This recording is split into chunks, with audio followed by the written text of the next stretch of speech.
Kami dari kelompok 2 akan menjelaskan materi tentang pendekatan pembelajaran SD dengan anggota kelompok yaitu Rahma Putri Mayanti, Sofia Nur Hidayah, Revi Mariska, Mutiara Nurul Fadah, dan Fitri Burhani. Pendekatan pembelajaran SD adalah sudut pandang dan strategi yang digunakan guru untuk mengajar siswa di sekolah dasar. Pendekatan pembelajaran bertujuan agar siswa dapat memahami dan menguasai materi pelajaran dengan efektif. Dari 1000 artikel yang telah kita analisis, terdapat 34 pendekatan pembelajaran yang sering digunakan oleh pendidik di sekolah dasar, yaitu ada pendekatan saintifik, pendekatan inquiry, pendekatan STEM, pendekatan kontekstual, pendekatan keterampilan proses, pendekatan pembelajaran IPA terpadu, pendekatan PAIKEM, pendekatan SETS, pendekatan discovery learning, pendekatan SAFI, pendekatan lingkungan, pendekatan konstruktivisme, pendekatan etnoscience, pendekatan pembelajaran 5M, pendekatan TEPAK, pembelajaran outdoor learning, pendekatan terpadu, pendekatan PBL, pendekatan PJBL, pendekatan CTL, pendekatan STM, pendekatan STEM, pendekatan demonstrasi, pendekatan tandur, pendekatan PAKEM, pendekatan integratif, pendekatan Conflict Assessment International Education, pendekatan ACIM, pendekatan TAOMA, pendekatan psikologis naratif, pendekatan SFE, pendekatan STAT, pendekatan CPS, dan pendekatan open-ended problem. Yang pertama, ada pendekatan kontekstual. Pendekatan kontekstual adalah suatu pendekatan pembelajaran yang membantu siswa mengaitkan materi pelajaran dengan konteks kehidupan nyata, baik dalam konteks pribadi, sosial, maupun lingkungan. Dalam pendekatan ini, siswa diajak untuk mengalami sendiri pembelajaran, bukan hanya sekedar menerima informasi secara pasif. Jika dikaitkan dengan pembelajaran IPA melalui multimedia interaktif, maka pendekatan kontekstual dapat diterapkan dengan cara memanfaatkan teknologi seperti animasi, simulasi, video interaktif, dan kuis digital yang menggambarkan konsep-konsep IPA dalam kehidupan sehari-hari, sehingga siswa lebih mudah memahami dan mengaplikasikan pengetahuan tersebut. Yang kedua, ada pendekatan problem basic learning. Menurut Dutch dalam Suharia 2013, problem based learning adalah pendekatan pembelajaran yang mendorong peserta didik untuk mengenal cara belajar dan kerjasama dalam kelompok untuk mencari penyelesaian masalah dalam kehidupan. Penerapan PBL ini muncul dari konsep bahwa peserta didik akan lebih mampu mengenali kemampuan berpikir kritisnya apabila dilibatkan secara aktif untuk memecahkan suatu permasalahan kaitannya dengan pembelajaran IPA di sekolah dasar. Guru dapat membantu proses ini dengan memberikan umpan balik kepada peserta didik untuk bekerja sama menentukan atau menerapkan sendiri ide-ide dalam menganalisis dan memecahkan suatu permasalahan. Yang ketiga yaitu pendekatan PAIKEM. Pendekatan PAIKEM yang merupakan akromasi pembelajaran aktif, inovatif, kreatif, dan menyenangkan adalah suatu pendekatan yang dapat diterapkan dalam proses pembelajaran dan dapat mengantarkan peserta didik untuk mengoptimalkan pengembangan aspek pengetahuan dan sikap melalui memfokuskan belajar aktif dengan didukung oleh guru, mengkombinasikan berbagai sumber bersama metode tertentu dan berbagai media pembelajaran seperti pemanfaatan lingkungan sekitar. Menerapkan PAIKEM diyakini mampu membantu siswa untuk menyerap pengetahuan secara menggunakan pengetahuan yang telah didapat untuk memecahkan permasalahan dalam kehidupan sehari-hari karena penerapan pendekatan PAIKM ini dapat memotivasi siswa untuk terlibat secara aktif dalam proses pembelajaran, sehingga pembelajaran akan lebih bermakna serta membuat proses pembelajaran menjadi interaktif. Pembelajaran siswa akan berani mengemukakan pendapatnya sendiri.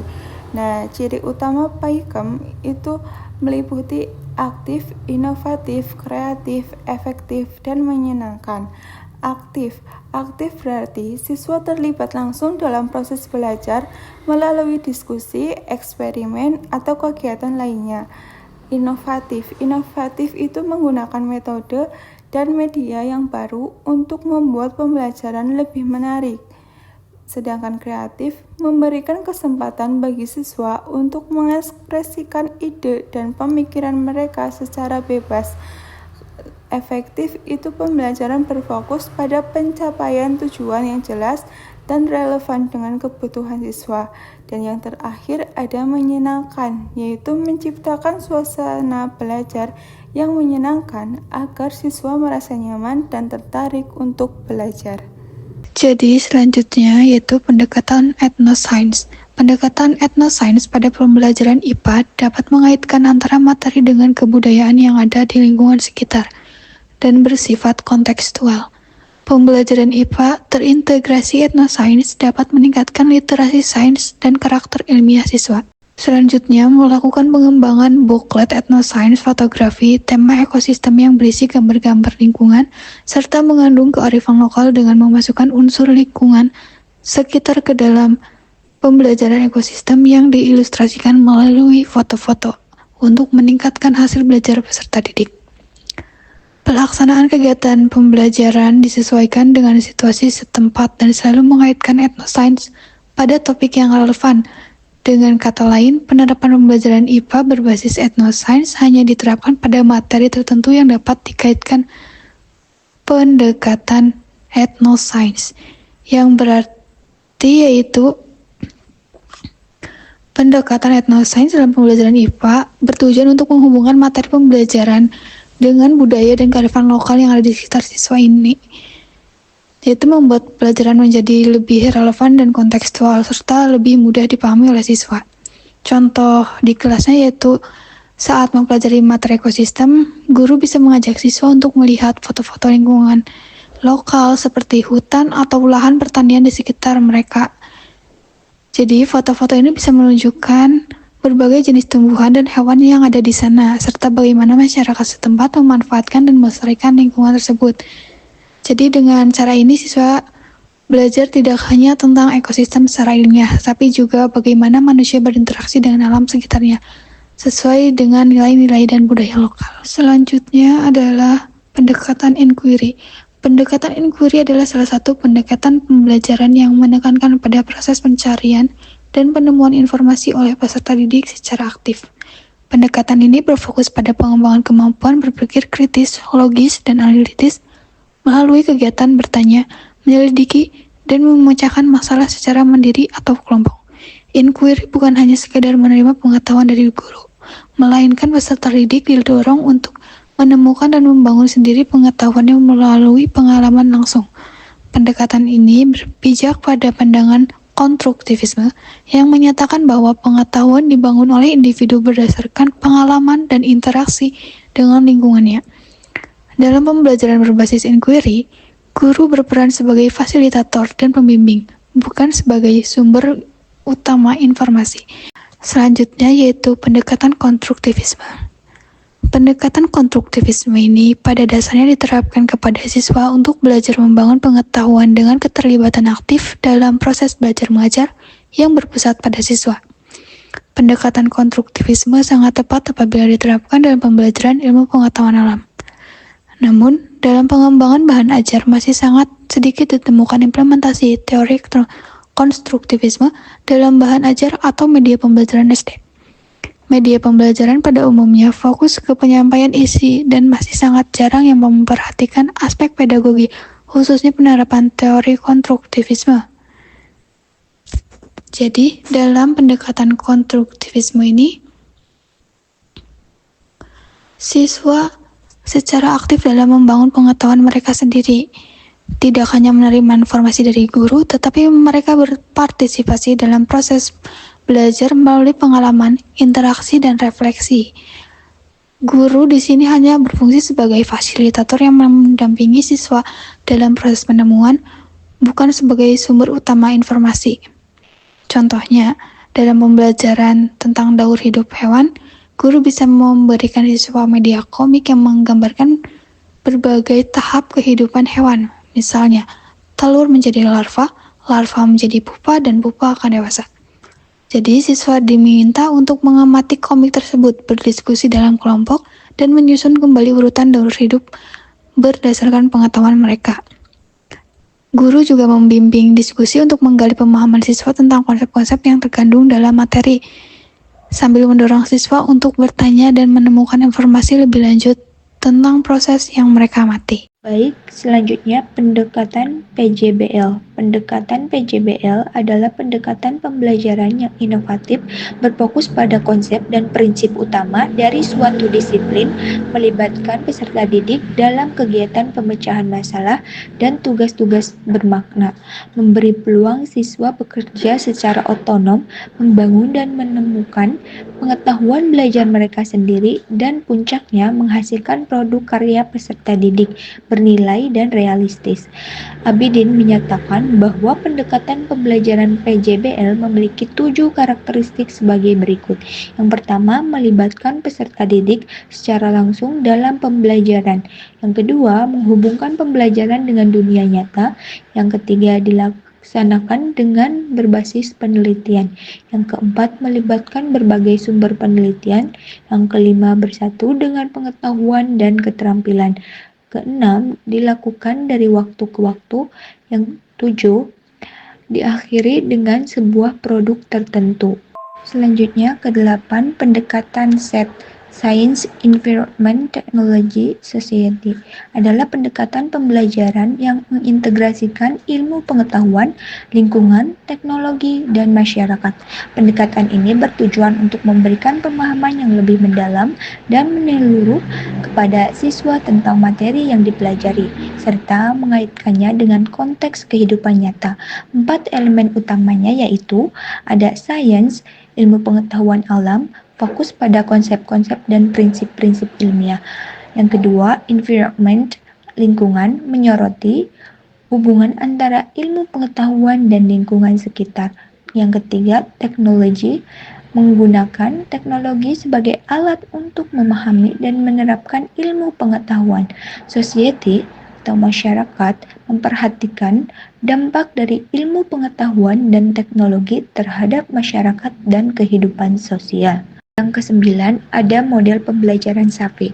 Somatic, Auditory, Visual, Intellectual adalah pendekatan pembelajaran yang menekankan pemanfaatan seluruh indera dan emosi dalam proses belajar. Pendekatan ini bertujuan untuk membuat pembelajaran lebih menarik, efektif, dan berkesan bagi siswa serta sesuai dengan berbagai gaya belajar individu. Penjelasan lebih detailnya adalah somatic atau somtis melibatkan seluruh tubuh dan gerakan fisik dalam proses belajar. Contohnya, siswa melakukan stimulus atau gerakan untuk memahami konsep tertentu. Yang selanjutnya, auditory atau auditory memanfaatkan pendengaran melalui kegiatan seperti mendengarkan penjelasan guru, diskusi kelompok, atau mendengarkan rekaman audio. Yang selanjutnya, visual atau visual mempergunakan penglihatan melalui media seperti gambar, diagram, video, atau presentasi. Dan yang terakhir, intelektual atau intelektual melibatkan proses berpikir, pemecahan masalah, dan analisis materi pelajaran.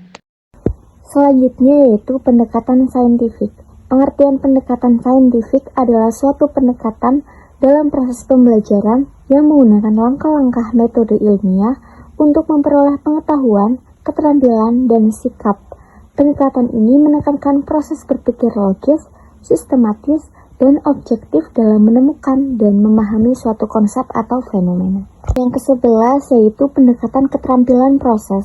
Pendekatan keterampilan proses adalah pendekatan pembelajaran yang menekankan pada proses siswa dalam mencari, mengolah, dan menemukan sendiri pengetahuan melalui kegiatan-kegiatan aktif. Jadi, bukan hanya fokus ke hasil belajar, tapi lebih ke bagaimana caranya siswa belajar. Dalam pendekatan ini, siswa dilatih untuk mengamati atau observasi, mengajukan pertanyaan, mencoba atau melakukan eksperimen sederhana, mengumpulkan dan menganalisis data, menyimpulkan hasil, dan mengkomunikasikan temuan mereka. Tujuannya supaya siswa tidak cuma hafal materi, tapi juga punya keterampilan berpikir ilmiah, mandiri, dan terbiasa menyelesaikan masalah. Selanjutnya yaitu pendekatan STEM. Pendekatan STEM adalah pendekatan pembelajaran yang mengintegrasikan ilmu pengetahuan atau sains, teknologi atau teknologi, rekayasa atau engineering, seni atau art, dan matematika atau matematik untuk memecahkan masalah dan meningkatkan keterampilan abad ke-21. Pendekatan ini menekankan pada pembelajaran yang praktis dan interdisipliner, di mana siswa terlibat dalam proses pemecahan masalah, eksperimen, dan proyek yang melibatkan berbagai disiplin ilmu. STEM mendorong siswa untuk berpikir kritis, kreatif, kolaboratif, dan komunikatif, serta menguasai keterampilan yang relevan dengan tantangan dunia nyata. Elemen-elemen dalam pendekatan STEM, yang pertama, sains atau ilmu pengetahuan, mempelajari konsep-konsep dasar ilmu pengetahuan, seperti fisika, kimia, dan biologi, serta memahami bagaimana alam bekerja. Yang kedua, teknologi atau teknologi, mempelajari penggunaan teknologi dalam berbagai bidang, termasuk perangkat lunak, perangkat keras, dan aplikasi digital. Yang ketiga, engineering atau rekayasa, mempelajari prinsip-prinsip rekayasa untuk merancang, membangun, dan menguji berbagai produk dan sistem. Selanjutnya yaitu art atau seni, menggunakan seni sebagai alat untuk berkomunikasi, mengekspresikan ide-ide, dan meningkatkan kreativitas. Dan yang terakhir, matematik atau matematika, menggunakan matematika untuk menganalisis data, membuat prediksi, dan memecahkan masalah secara logis. Selanjutnya yaitu ada pendekatan TPACK atau Technological, Pedagogical, and Content Knowledge. Jadi pendekatan TPACK ini adalah kerangka kerja yang mengintegrasikan pengetahuan tentang teknologi, pedagogik, dan konten pembelajaran untuk menciptakan pembelajaran yang lebih efektif dan bermakna. TPACK ini membantu guru untuk mengintegrasikan teknologi dalam proses pembelajaran yang dengan mempertimbangkan aspek pedagogik dan konten yang relevan. Pendekatan TPACK ini terdiri dari 3 komponen utama, yaitu yang pertama ada pengetahuan teknologi. Pengetahuan tentang teknologi secara luas termasuk cara menggunakan teknologi untuk mendukung kegiatan belajar mengajar seperti penggunaan perangkat lunak, aplikasi, dan media digital lainnya. Yang kedua yaitu ada pengetahuan pedagogik. Pengetahuan ini tentang berbagai metode pengajaran, ada pengelolaan kelas, dan strategi pembelajaran yang efektif. Yang ketiga yaitu ada pengetahuan konten. Jadi dalam pengetahuan konten ini adanya pemahaman mendalam tentang materi pelajaran yang akan diajarkan. Selanjutnya yaitu ada pendekatan STEM atau STEM. Pembelajaran STEM adalah pendekatan pembelajaran yang mengintegrasikan 4 bidang tersebut secara menyeluruh dan kontekstual.